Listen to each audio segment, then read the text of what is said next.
Well, I just didn't even know where it came from. And like, what are people talking about? The guy who you know, the lizard man himself, who's trying to deal himself back in is Gavin Newsom. And he's been doing something kind of interesting, which is talking to Republicans. He's talked to Steve Bannon, he talked to Charlie Kirk, a couple other guys, Michael Savage, radio host. We're still in conversation with his people about getting me on the show, which, as I said, I will only do if it's live and unedited, because I'm not going to hand any of their PR. I'm not going to hand any of my words to their PR people, let's put it that way. But Newsom, on his show, said that he and his office have never used the Latinx, the Latinx phrase that was slammed down all our throats all these years.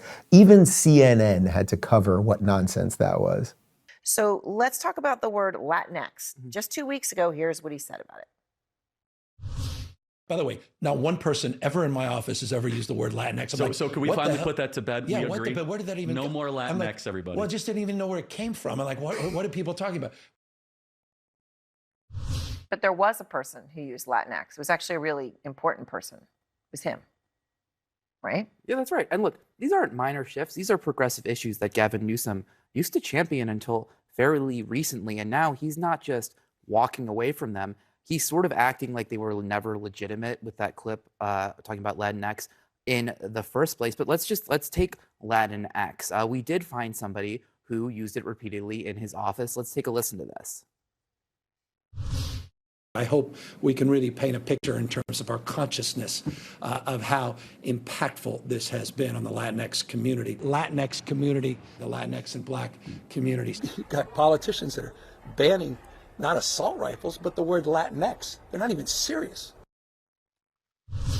And look, Aaron, those aren't the only times that we found that he used it. He also used it a lot on social media. Look at a few of these right here. You see there, that is a lot of use of Latinx by him for somebody who said that nobody in his office has ever used that phrase. So congratulations, Gavin. This is exactly what you get. You're a liar, you're dishonest, you do everything for a political calculus, which is why you used Latinx in the first place. Now you're walking away from it, and the very same people who have lied for you to help build your career, CNN, mainstream media, even they now are going, boy, this guy is a complete fraud. As for the analyst there that was sitting there on CNN, I don't know why they can't get anyone that can get a boner. Why do they have all of these asexual little people? Gavin said Latinx.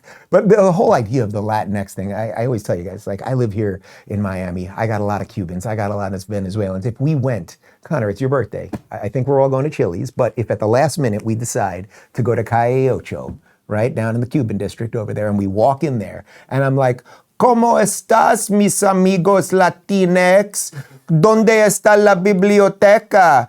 Tu abuela tiene un estómago grande. It's not going to go well. It's not going to, that was the bulk of my, it just wouldn't go well. You get the point.